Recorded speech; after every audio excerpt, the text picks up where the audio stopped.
Hey, one of the engineers said maybe we should start doing this. I'm like, hey, that's not a bad idea. So, oh, keeping the end.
It's my pleasure.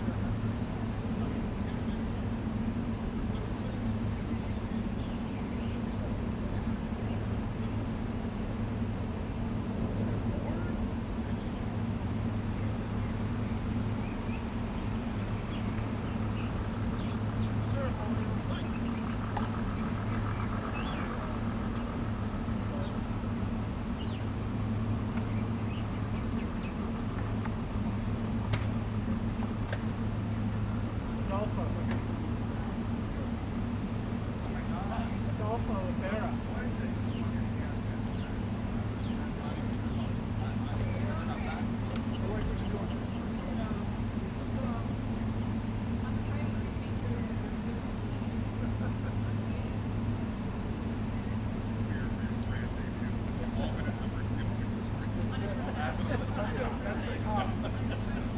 Last 7 years. It's all.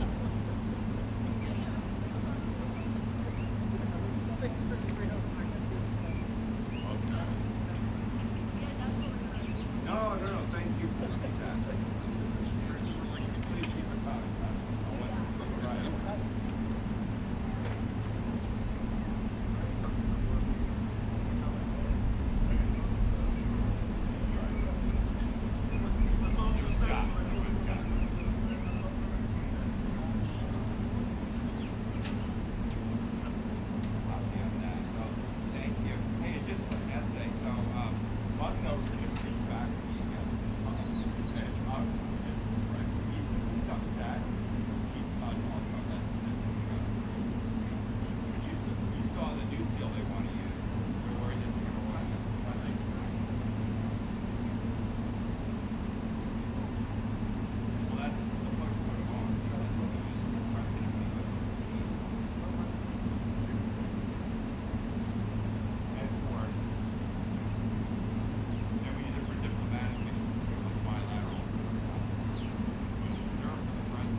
affects the atmosphere in Finland in investments, and that's why we need good news. Our people need hope. Right. So your border is closed? It's closed. And that's because you have so many Russians trying to get in? Yes, they started to push illegal migrants to our border. That's why we were forced to close it. And people also that don't want to go into the military, I guess, trying to come through, right? Yeah, some of them are escaping. Fortunately, on our side, we don't have that problem. In Finland, No, you have a great military. we have compulsory military service, and as I always say, we have 900,000 men and women who've done it, including myself and the Prime Minister. We have 200. And you've been fighting Russia for a long time. So how many years have you been indirectly fighting Russia? Well, put it From this that. way, we have managed our relationship since the 1300s with about 30 skirmishes, but it's been very peaceful at our border after World War II. 1300s. Yeah, but it's been peaceful at our border since the Winter War and the War of Continuation. But I mean, a lot of it is because we actually have a very large military. It's the biggest in Europe together with Turkey, Ukraine and Poland. We have over 60 F-18s. We just bought 64 F-35s. We'll roll out the first one in Texas in December. We have the biggest artillery in Europe together with Poland. And as I always say, we don't have it because we're worried about Stockholm. Well, you really have proportionately, I think, the largest military in the world, proportionately. It's quite big, yes, I have to admit. But, you know, we have it for defense purposes and also to build a deterrence. And it's worked, and I think that's one of the reasons that our relationship is so good as well. We have the Defense Cooperation Agreement with you. Right. We're new allies in NATO. Our defense expenditure is going north of 3%. We work very closely with you and the rest of our allies. And, you know, when you push the ceiling of defense expenditure in NATO to 5%, you can imagine that a country like Finland was quite pleased with that, because that means that all of the allies have to bring up their defense expenditure, and you basically increased our security just with that decision in The Hague. And I have to admit that, having been to my first NATO summit in the summer of 2024, if someone would have told me that you will move from 2% to 5% after Trump enters, I would have said, go see a doctor. But, you know, well, they had to do it, and you were great about it. Spain has not been. Spain is the one that didn't do it.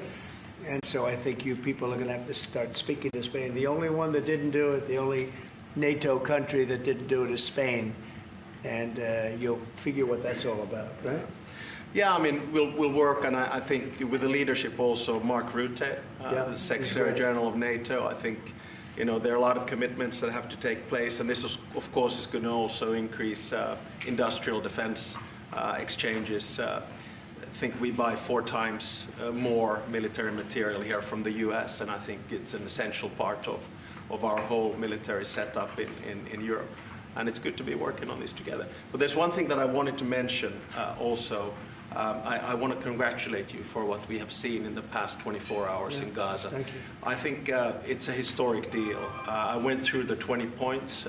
It's almost like the best of record.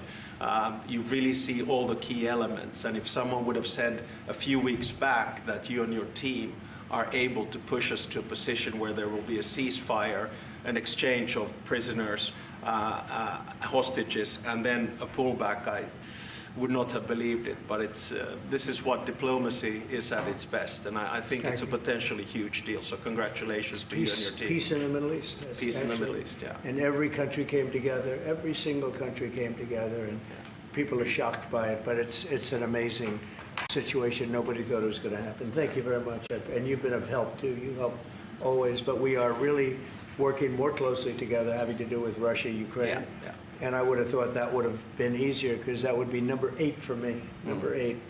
And I would have thought the Russia deal maybe would have been one of the easier ones. And unfortunately, last week they had over 7,000 soldiers die unnecessarily. So it's a terrible thing, but I think we'll be getting there hopefully soon. Yeah, probably we'll go, I mean, or you will be going piece by piece. I mean, there are only so many agreements that you can get done, and I think this one will be the next big one. Of course, this one needs to stick, and I'm sure it will, because the incentives are all there, and then we'll continue to work. I mean, the last time I was here in the Oval Office was with the other European leaders in August, and I think we did a lot of good advancement there on security arrangements. I think you pushed us Europeans hard not to buy oil and gas from Russia, which I think is a very correct decision. Europe just put down its 19th sanctions package. I think Russia is actually right now, both economically and militarily, not in a very strong place. And I think it's because of the commitments that we've made to Ukraine. So, you know, day by day on this one. We're going to get it worked out.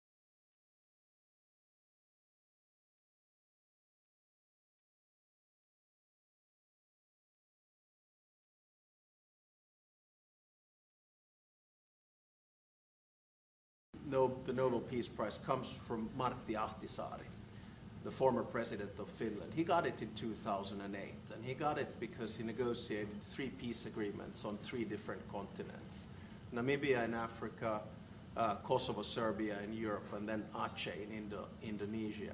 And his message was always that when you do a peace agreement, the key is that it looks like an equal match, that the big guy doesn't win over the small guy, and vice versa.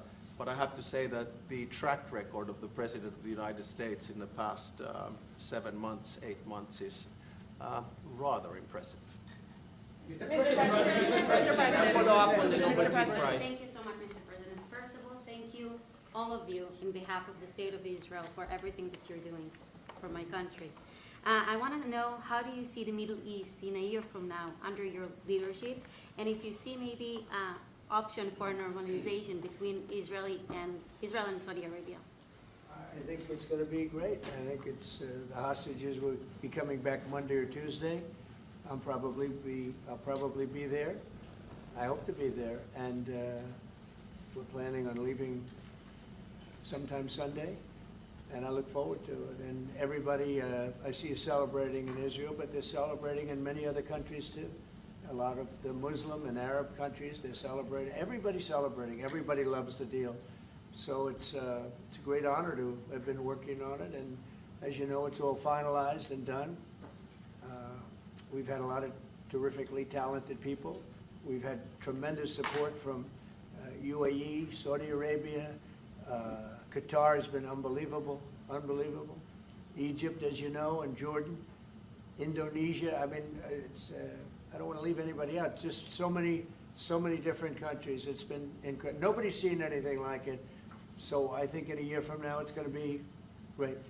I think it's going to be. Mr. President, how do you rate your chances of winning the Nobel Peace Prize tomorrow? Well, I don't know. Look, I made 7 deals, and now it's 8.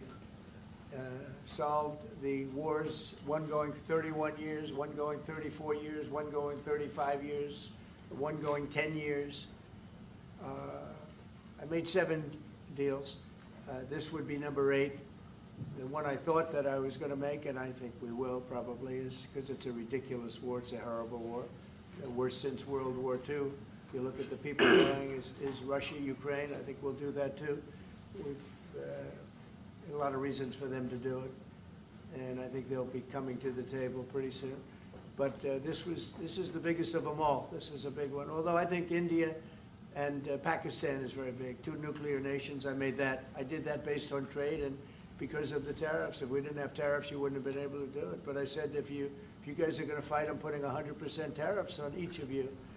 And they immediately stopped fighting. And that was going to go nuclear. You know, that was back and forth. So I know one thing. I don't know what they're going to do, really. But I know this, that nobody in history has solved 8 wars in a period of 9 months, and I've stopped 8 wars, so that's never happened before. But they'll have to do what they do. Whatever they do is is fine. I know this, I didn't do it for that, I did it because I saved a lot of lives. And that's the thing that bothers me so much about the Russia-Ukraine. 7,000 people are dying a week, young soldiers. They're almost all soldiers of Ukraine and Russia. So in theory, it doesn't affect us, no, but it's a terrible thing. And we'll get that solved too. But nobody has ever done 8 wars. Nobody's done 8 wars in 30 years, let alone 9 months. Mr. President, Obama got it for way less. Are you going to step up the pressure for a Ukraine deal? Yeah, we are stepping up the pressure. We're stepping it up together. We're all stepping it up. NATO's been great. The leader of NATO, as you know, Mark, has been fantastic, I think. He's a fantastic guy. And they are stepping it up. And we're selling a lot of weapons to NATO, and that's going, I guess, to Ukraine for the most part. That's up to them. But they're buying weapons from the U.S. We make the greatest weapons in the world. You buy our planes and a lot of our equipment. And you have a big force, actually. You have a tremendous force of equipment. So I think we'll get that one done too, yeah. President Obama got it for way less. Mr. President, I'm from Finland. Mr. President, I'm from Finland. Yeah. Am I okay? He's all right. I'm all okay. Mr. You look President. great. Yeah, President. Icebreakers from Finland. Yeah. But what if Russia and Vladimir Putin attacks Finland? Would you defend Finland? I would, yes, I would. They're a member of NATO. I would. They're great people, but I don't think that's going to happen. I don't think he's going to do that. I think the chances of that are very, very small. But it's very interesting because you have a military relative to your size. You have a very powerful military, one of the best. Certainly, we will be there to help. Okay? Thank you. Okay, please. Mr. President, thank you. We have a big border, as our president said. How would you exactly defend Finland? And yeah, thank you. Say what? How would you defend Finland? Vigorously. Can I just add on that? We're very pleased with the fact that we have so much training going on with American soldiers right now, so they're getting experience from Arctic conditions, and we're integrating our militaries together, working not only through the DCA agreement, but other ways as well. We see that day to day in the work that we do, and it's working well. Okay? Yeah. Please. Yeah, thank you. How do you Where see are you this? from? I'm from Finland too. Finnish Yeah, music. Yeah, a lot of Finns, It's no? very impressive. So, Mr. I like them President, better than our reporters. thank you. So, how do you see the situation in the Arctic developing? Are there going to be any mutual plans for Finland and U.S. to cooperate? We have a lot of relationships together. I mean, mostly buying our military equipment. They buy a lot of it. They have an order, I guess, 60 planes, 64 F-35s, and many other things too. It's a big order. Big countries don't order that many planes. You know, it's 10 billion. You have a lot of aircraft, a lot of great military. We make the best military equipment. They buy a lot from us, so it's very good. We're going to work together very closely with Finland and with NATO. We have a very good relationship. As you know, I requested that they pay 5%, not 2%, and most people thought that was not going to happen, and it happened virtually unanimously. We had one laggard. It was Spain.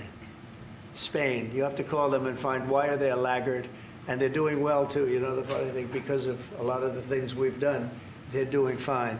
They have no excuse not to do this, but that's all right. Maybe you should throw them out of NATO, frankly. Please, go ahead. What are you planning to do with Tall that? gentleman, nice tall gentleman, go ahead, with the yellow shirt. Thank you, Mr. President. I wanted to change gears just really quickly and ask you, you're going to Walter Reed tomorrow? What are you having done, and how are you feeling? I'm meeting with the troops, and I'm also going to do a sort of semi-annual physical, which I do, and I think I'm in great shape, but I'll let you know. But I have no difficulty thus far. Is there wood around here? I'll knock on. No difficulty. Physically, I feel very good. Mentally, I feel very good. You know, I did about 6-7 months ago. I do physicals. I like to, when I'm around, I like to check always early, always be early. It's a lesson for a lot of people. But I also did a cognitive exam, which is always very risky because if I didn't do well, you'd be the first to be blaring it. And I had a perfect score. And one of the doctors said he's almost never seen a perfect score. I had a perfect score. I got the highest score. And that made me feel good. When they asked, would I like to do one? I said, yeah. I said, did Obama do it? No. Did Bush do it? No. Did Biden do it? I definitely did. Biden wouldn't have gotten the first 3 questions right. No, Biden didn't do it. Biden should have done it. I'm actually a person that believes that if you're president, you should do a cognitive exam. But last time I took a cognitive exam, and it was a perfect score. The doctors announced it. And by the way, not the easiest test. The first few questions are pretty easy. Once you get into the middle, it gets a little trickier. And there aren't a lot of people in this room that would get every single question right, I can guarantee You're putting me in a difficult spot now. Next question. Mr. President, Obama got the Nobel Peace Prize for way less than you did, and President Obama got the Nobel Peace Prize for way less. For doing nothing. Exactly. Obama got a prize. He didn't even know what he got. He got elected, and they gave it to Obama for doing absolutely nothing but destroying our country. No, he was not a good president. The worst president was Sleepy Joe Biden, but Obama was not a good president. Are you going to do something with the They export? gave him a prize. How many months after he won the election, then they gave him the Peace Prize, right? It was right Before he was elected. Are you going to take My election was a much more important election. Now that you're fixing the situation between Hamas and Israel, are you going to be taking care of the Hezbollah or the Lebanese armed forces to take We're care of looking at that, yeah, we'll be able to do that. That will be, it's a smaller part of the puzzle, but very important part. They have a great new ambassador that I appointed, Michelle, great new ambassador, so yeah, please. Mr. President, you said that the hostages will be released on Monday or Tuesday. What's your strict deadline? When do they have to get released? Well, I think it's going to be Monday or Tuesday. It's going to be around that time, yeah. They're working on it very hard. They're in very diverse parts of the earth, okay? They're very, very diverse. Actually, it's, I think they're going to come through. I'd be surprised if they didn't. I think it'll happen. Mr. President. Thank you, sir. The 19th point of the 20-point plan said that in the future there could be conditions in which the Palestinians might eventually get a state. Under what conditions do you think the Palestinians could have their own state in the future? We'll look at it at the time. We're going to see how it all goes. And, you know, there's a point at which we may do something that would be a little bit different and may be very positive for everybody. But we'll be looking at that at the time. Mr. President. I think we'll get to that. I think we'll get to that period, too. Yeah, please. Mr. President. Yeah, please, Lassen. Thank you. Mr. President, the United States has previously said that that Europe would have to take more responsibility for its own security. Are you or the U.S. planning to withdraw some of the U.S. forces from the European soil? No, but we may move some around a little bit. I'd ask you that question, Pete. Go ahead. I think that's right, Mr. President. We're very much heartened by your leadership to get NATO to rise up to 5%, which means they can take primary responsibility for defense of the continent. But that doesn't mean America is abandoning NATO in Europe. But we could look at where our troops are postured, what makes the most sense for America and our NATO allies. We have a lot of troops in Europe, as you know, a lot. And we can move them around a little bit. But no, basically we'll be pretty much set. Go ahead, what's the second? My second question would be, are you planning to impose more sanctions on Russia at this point? I might, yeah, I might. Mr. President, your 20-point plan says we will encourage people to stay. Can you confirm that as Gaza is rebuilt, that no one will be forced to leave? Yeah, nobody's going to be forced to leave. No, it's just the opposite. This is a great plan. This is a great peace plan. This is a plan that was supported by everybody. I mean, as I said, they're dancing in the streets of many, many countries right now. It's amazing. I've never seen anything like it. No, we're not looking to do that at all. And Mr. President, how soon do you think that we can see a full withdrawal? Mr. President, can you cut through the politics on the shutdown? We had another failed vote today. Can you speak to our viewers from Orlando to Sacramento? What's your message to some of these families tonight facing missed paychecks, potential layoffs, and missed benefits due to the shutdown? Yeah, I blame the Democrats. They ought to call their local Democrat representative, whether it's a senator or a congressman, and it's their fault. I mean, they admit it, it's their fault. They campaigned on the fact that they'd never shut down the country, but they want to shut it down. And, you know, we have the greatest economy. We're the hottest country in the world right now. I think you'd admit that. The hottest country. We went from a dead country a year ago to the hottest country in the world. So I think they probably don't like that. But we're doing great. I mean, we're doing great. I would say my message is call your local representative, congressman or senator, and tell them to get on the ball. The Democrats have caused this problem. Can I ask one more from Congressman Randy please. Fine? Thank you, Mr. President. Where are you from? I'm from Finland.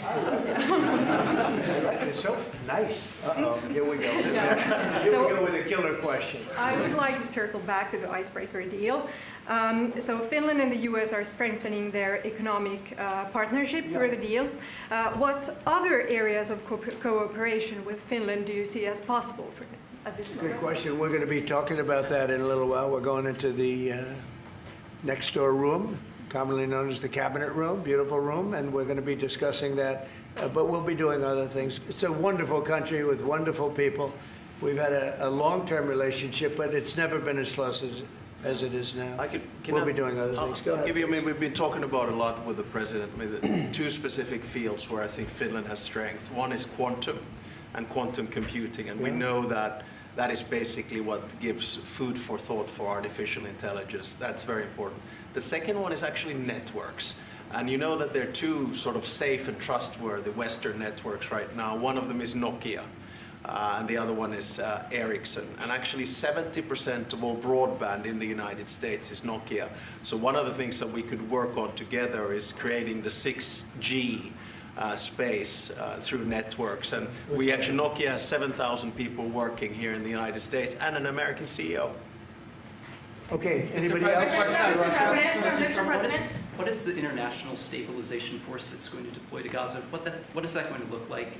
To be determined, really, I think there's going to be a large group of people determining what it will be, and a group of people funding it that are very rich countries are going to be funding it. People want to see this work. It's going to work. It's absolutely going to work. And it starts, it's already started. We've signed, as you know. Everybody's agreed. I think Monday is going to be a very big day, Monday, Tuesday, but it's going to be, depending on where you are, it's going to be a very big day. I think it's going to be a day of great celebration. I've never seen anything like it. The streets of so many countries right now, they're just roaring with love and with praise for the people that did this. And these are countries that did this. The whole world came together for this, even Iran. And I really thank them for it. Iran came out and said this is a good thing. This is a very good thing. So it was terrific. It's been a terrific experience for me. Thank you very much, everybody.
these deployments for what they are: an illegal, immoral power grab by a president determined to consolidate his power and stifle any dissent.